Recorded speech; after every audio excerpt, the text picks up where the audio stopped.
puji bagi Tuhan semesta alam. Kita negeri berlian, ciptakan damai anti kekerasan, warna dan indah perbedaan. Taat konstitusi dan toleransi, saling menerima dengan semua tradisi. Kepalkan tangan dan saling menghargai cita-cita kita untuk NKRI. Assalamualaikum warahmatullahi wabarakatuh. Waalaikumsalam warahmatullahi wabarakatuh. Salam sejahtera bagi kita semua. Shalom, Om Swastiastu, Namo Buddhaya. Salam kebajikan, berkah dalam, rahayu.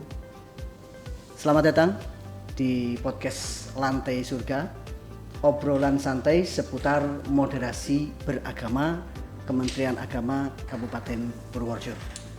Bersama saya, Wan Abdul Hanan, akan mengantarkan podcast kita pada kesempatan sore hari ini. Dan sebelumnya kami perkenalkan yang hadir pada kesempatan sore hari ini. Yang pertama, Bapak Ahmadi Sunawar dari Badan Kesbangpol Kabupaten Purworejo. Kemudian yang kedua, Bapak Mukhlis Abdillah, ini Kepala Kantor Kementerian Agama Kabupaten Purworejo.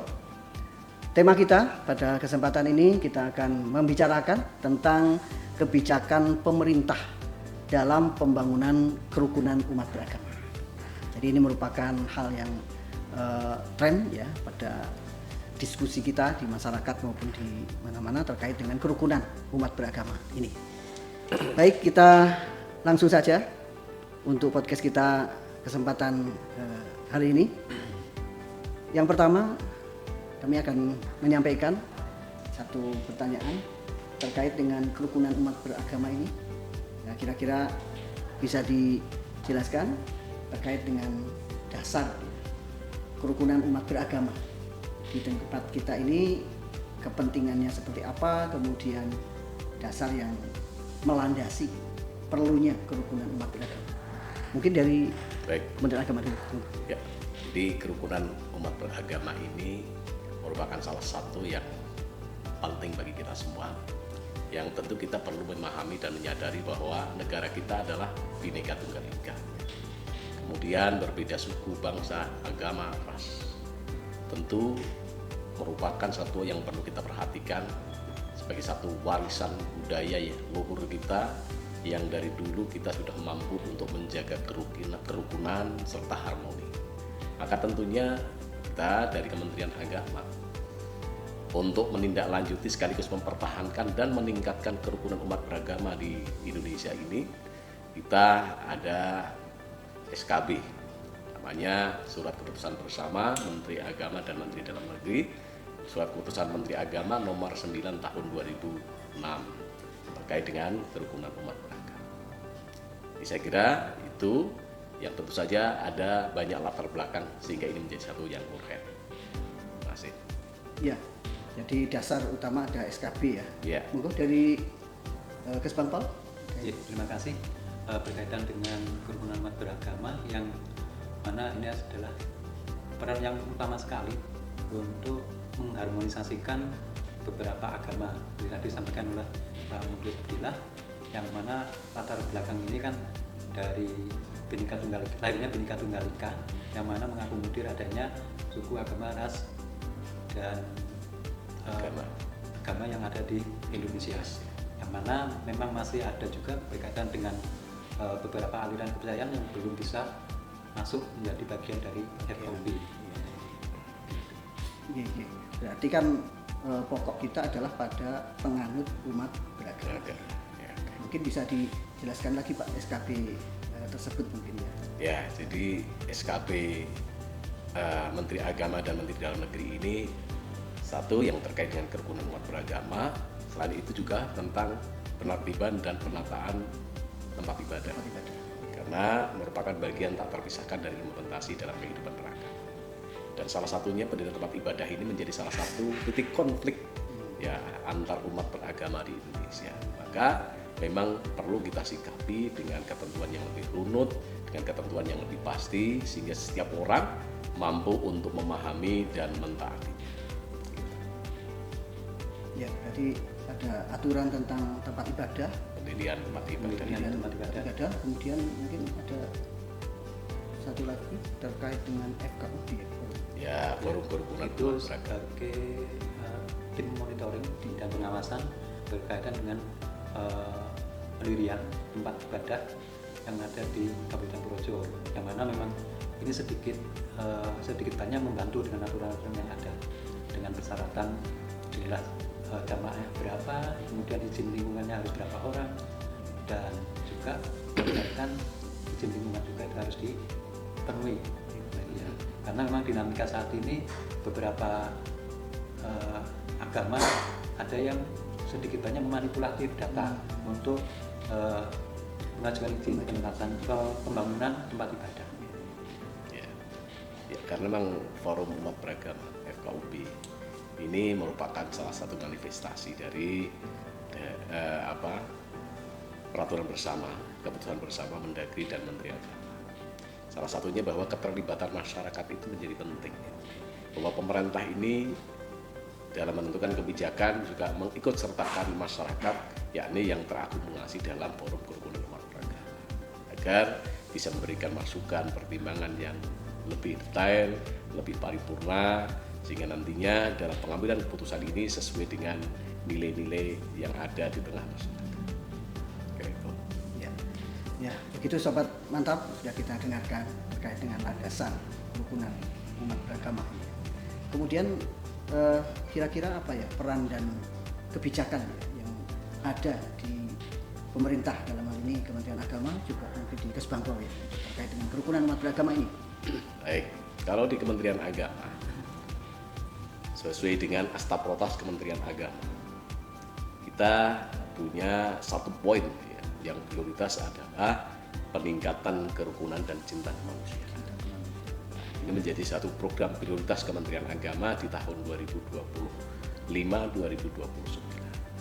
Kemudian bagaimana caranya kita? Yang pertama yakni dengan program-program penyuluhan yang kita punya, penyuluh lintas agama dari Islam, Kristen, Hindu, Buddha, dan seterusnya. Yang kedua, dengan berkolaborasi tokoh agama, tokoh masyarakat, yakni terbentuknya Forum Kerukunan Umat Beragama. Peran-peran di situ yang baik ini mendorong terciptanya kerukunan. Kemudian dengan pemerintah daerah, setidaknya dengan kepala badan atau badan Kesbangpol, dalam hal ini bersama-sama terkait dengan penanggulangan kerawanan sosial.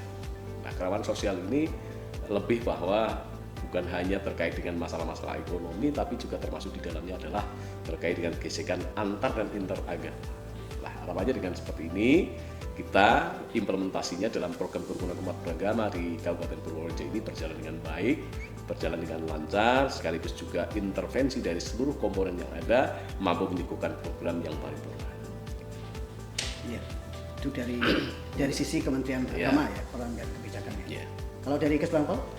Ya, dari Badan Kesbangpol, Badan Purworejo berkaitan dengan peran utama, peran dan kebijakan utama di Kesbangpol mengamanatkan dari visi misi Bupati, yang mana salah satunya adalah pembinaan kerukunan umat beragama, yang mana kami menindaklanjuti sampai dengan tingkat kecamatan bahkan desa dengan PKUB-nya, Paguyuban Kerukunan Umat Beragama di kecamatan itu.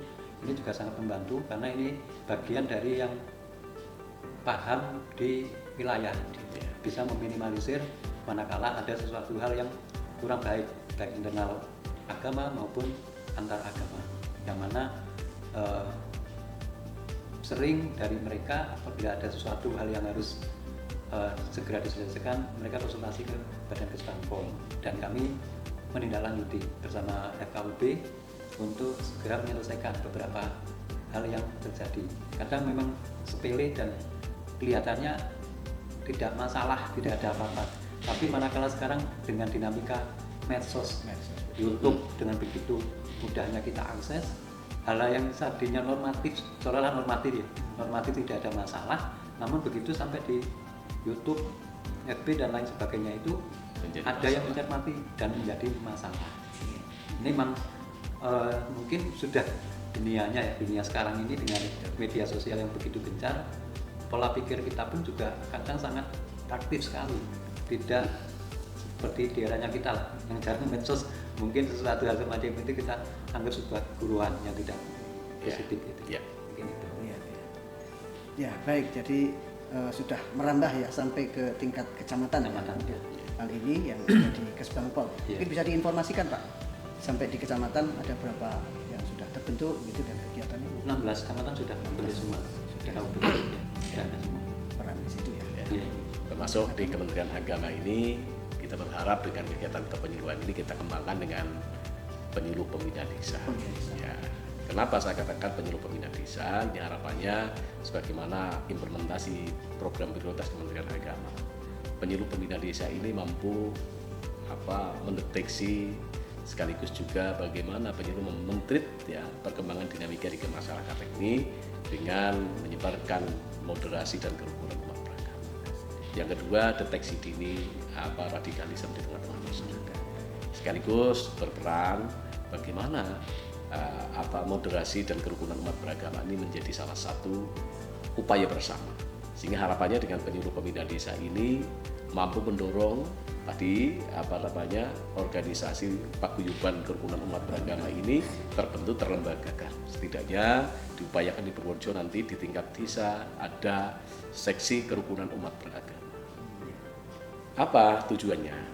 Agar nantinya ketika ada satu gesekan atau konflik sosial di tengah masyarakat, satu desa atau satu RT ini tidak digoreng, mampu dikelola kemudian oleh forum yang memang kompeten dan memiliki otoritas untuk menyelesaikan konflik tersebut sehingga dipercaya oleh masyarakat. Sehingga dengan adanya penyuluh pembina desa harapannya ini mampu terwujud dan bisa tergerakkan program kerukunan bukan hanya sebatas omon-omon ya, tapi mampu diimplementasikan dalam gerakan massal dengan masyarakat. Ya, berarti yang satu ada PKUB sebagai pencontohannya di lapangan, kemudian di Kemenang ada penyuluh Pembina desa. ya. Dan perannya semakin kuat gitu ya. Di kami juga ada 2 kegiatan yang mengcover juga penanganan konflik sosial. Penanganan. Ya, ini kan juga tangan lanjutnya sampai ke tingkat kecamatan. Artinya penanganan konflik sosial yang ada di kami itu kan hampir semua intel ya, baik dari Pemda sendiri, dari internal Kesbang dan juga Satpol PP, kemudian dari TNI, Polri, Kejaksaan, Angkatan Laut, 412 juga. Angkatan Laut ya. Iya. Karena kita punya Ya. pesisir Ya, kita Untuk pesisir. deteksi dini ya, Deteksi ya, dini. deteksi dini. Nah, Potensi artinya kerawanan kan sosial. untuk TNI Polri kan biasanya langsung juga ke Polres dan Polsek dan Koramil. Kemudian yang satunya lagi adalah FKDM, Forum FKDM. Kewaspadaan Dini Masyarakat, Ya. yang mana ini juga anggotanya lintas agama juga, hampir sama dengan FKUB. Dan ini juga kompleksitasnya cuman karena pengurusnya hanya 7 orang, jadi mungkin Lebih cepat. iya mungkin sekali lebih cepat juga bisa Gerakannya. ya. Cuman kalau mungkin yang terlalu jauh dengan domisili mereka kadang nggak begitu cepat informasinya. Oke. Karena di wilayah yang tinggal di barat kulon barat Kalijali itu nggak ada. Oh, enggak. Iya. Ya, jadi mungkin ke depan Iya. perlu ada kolaborasi. Kolaborasi, iya. Ya. Nah, itu juga ini juga ini kan terjun juga, apalagi dengan beberapa miras yang masih banyak beredar di Purworejo, mereka lebih dominan memang untuk meminimalisir peredaran miras. Memang sulit kita membasmi miras gitu, Iya. tapi minimal jangan sampai meracuni anak-anak lah, Meracuni. gitu. Ya, jadi tadi kita bicara peran ya yang sangat Ya. jelas itu ya. Bahkan sudah sampai ke strategi nih malah. Ya, ini sudah Jadi strategi, disampaikan ya maksudnya. strategi-strateginya. Mungkin bisa lebih diperdalam lagi nih strategi dan implementasinya gitu ya. Ya. Implementasi di lapangan ya tadi dari Ya. beberapa peran itu. Ya, jadi kayak Kementerian Agama ini dalam bagaimana berperan aktif dalam mewujudkan kerukunan ini memiliki berbagai macam strategi. Baik strategi yang sifatnya mandiri melalui program penyuluhan, penguatan kapasitas ya aktor kerukunan, kemudian membuka ruang dialog agama, literasi keagamaan, dan juga banyak hal ya yang dapat kita lakukan melalui kemah kerukunan dan moderasi. Nah, tentu yang menjadi harapan kita dari berbagai macam ini ada sinergitas. Tidak hanya Kementerian Agama, tapi harapannya ada sinergitas antara Kementerian Agama, pemerintah daerah, dan masyarakat. Ini bersama-sama memiliki bukan hanya keinginan, tetapi memiliki visi yang sama, bahwa kerukunan merupakan kebutuhan kita bersama. Kerukunan adalah syarat kita untuk membangun. Kerukunan adalah salah satu fondasi untuk mencapai kedamaian. Ini harus kita pahami bersama dan kita sikapi bersama, ya bukan hanya dalam satu sisi, tapi seluruhnya. Harapannya begitu. Ya, dari Ketbangko barangkali strategi yang lebih. Siap, ya. Kita ada kegiatan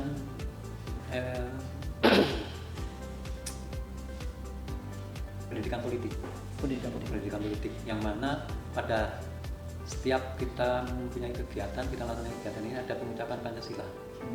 Yang mana ini juga audiennya kita mau lebih banyak di anak-anak sekolah, baik SMP kelas 3 maupun SMA, SMK dan MA.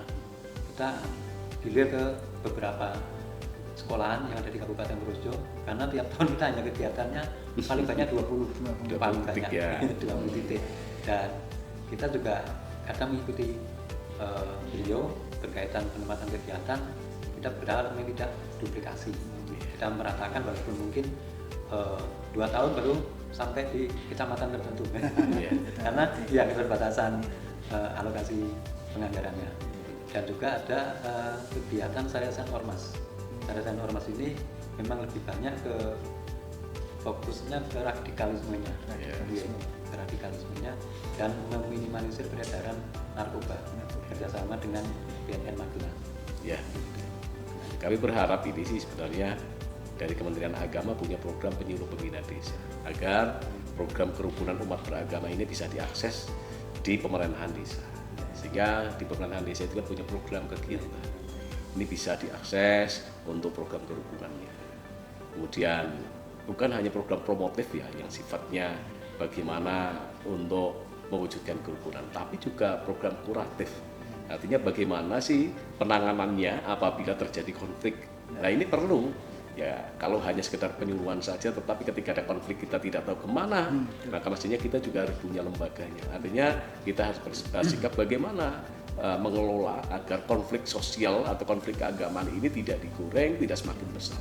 Dan tugas kita bersama dari jenjang pemerintahan desa, dari tingkat RT, RW, desa, bahkan sampai tingkat nasional ini memiliki kesadaran.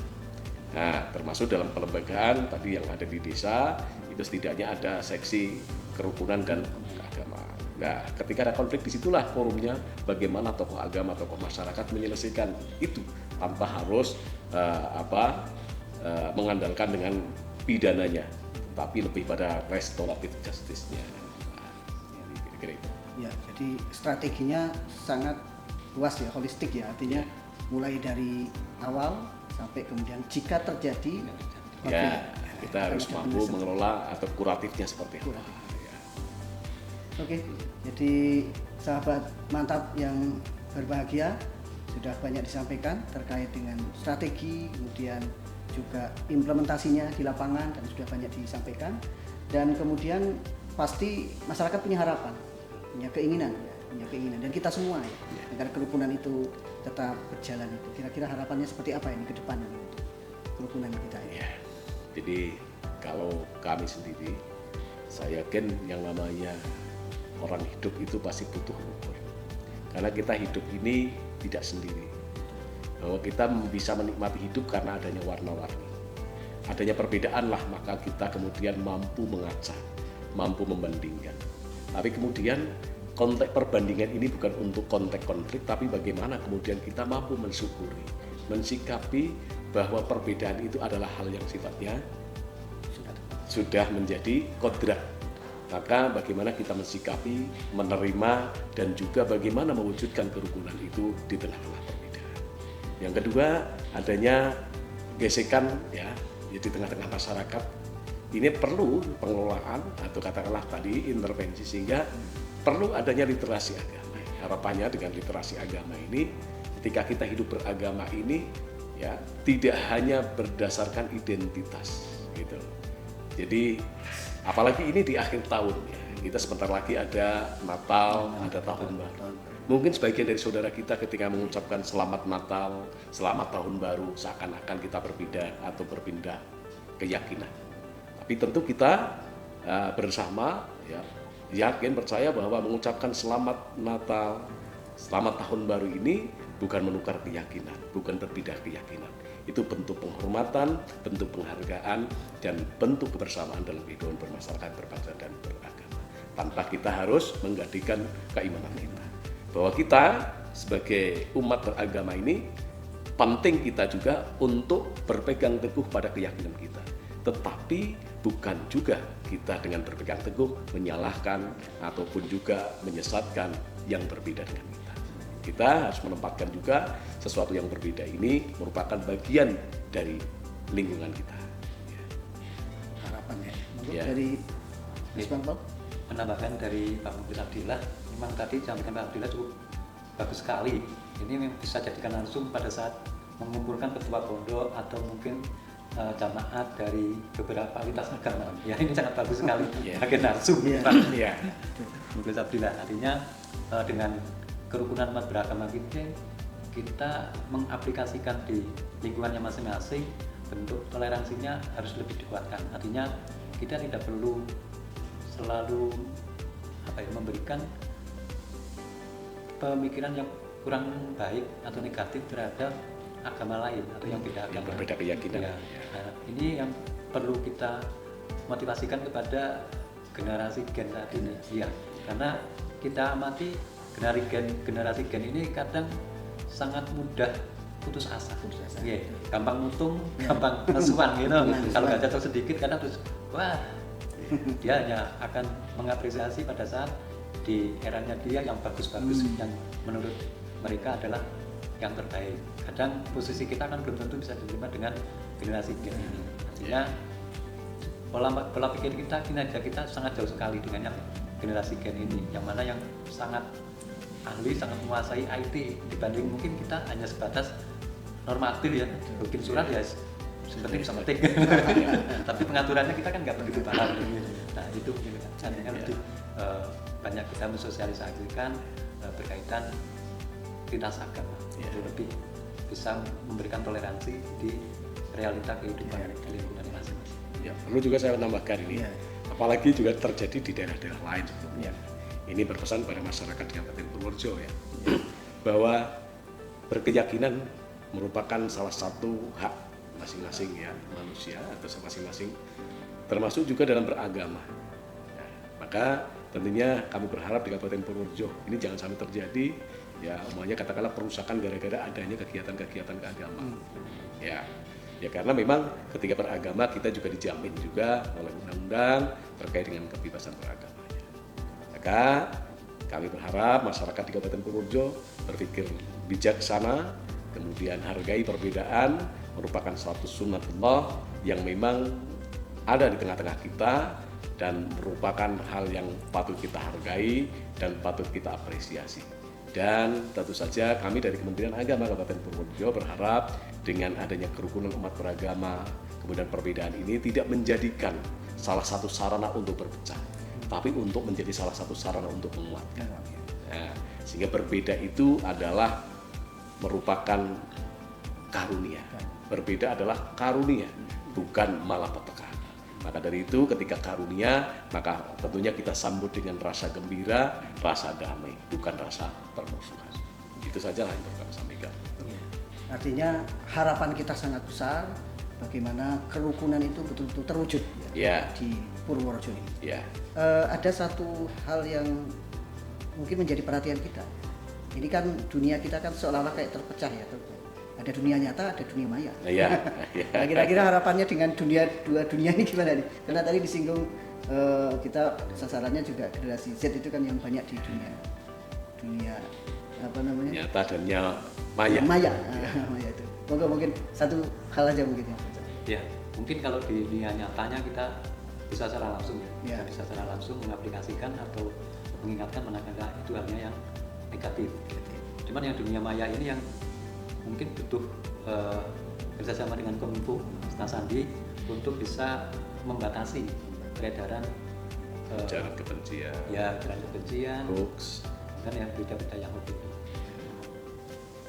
Memang dunia maya ini merupakan salah satu dunia yang sekarang banyak dihuni oleh masyarakat kita dan menjadi salah satu literasi. Maka kami berharap warga masyarakat Kabupaten Purworejo ini dengan dunia maya berhati-hatilah, karena komentarmu, karena komennya dan juga pendapatnya tidak hanya bukan untuk berdampak pada diri Anda sendiri, tapi juga berdampak bagi masyarakat yang lain. Kemudian ketika menerima informasi di dunia nyata ataupun dunia maya, jangan lupa untuk kita bertabayun atau cross check, sehingga kita tidak terjebak percaya dengan hoax, berita bohong. Termasuk juga tentang keyakinan pesan-pesan keagamaan. Kita harus pastikan bahwa pesan-pesan keagamaan itu mampu di cross check, mampu dijawab bukan hanya oleh segelintir kelompok saja, tapi ya bisa di cross check dan bisa divalidasi oleh yang lain. Artinya bahwa media sosial sebagai media dunia maya ini perlu kita sikapi dengan bijaksana untuk kesejahteraan, untuk kedamaian, bukan untuk perang informasi atau perang narasi, tetapi dunia maya sebagai tempat untuk menyebarkan kebaikan. Maka dari itu manfaatkan dunia maya ini, media sosial ini untuk kebaikan, menyebar kebaikan dan juga menyampaikan hal-hal yang baik, bukan sebaliknya. Tuh, teman.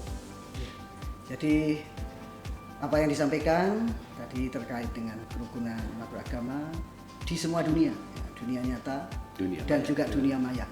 Intinya adalah bahwa kerukunan merupakan harga mati yang harus kita wujudkan bersama-sama di semua sisi secara bersama-sama. Ya. Mungkin ada kata terakhir yang disampaikan? Cukup? Terima kasih, cukup. Ya. Demikian sahabat Rantai Surga dan sahabat mantap semuanya, podcast kita pada edisi kali ini. Kami ucapkan terima kasih kepada narasumber kedua yang telah berbagi informasi dan wawasan kepada kita semua. Jangan lupa pantau terus kanal media sosial Kemenak Purworejo, beri like, komen, subscribe dan share. Assalamualaikum warahmatullahi wabarakatuh. Waalaikumsalam warahmatullahi wabarakatuh. Salam sejahtera bagi kita semua. Salam Om Santi Santi Om. Namo Buddhaya. Salam kebajikan, berkah dalam rahayu.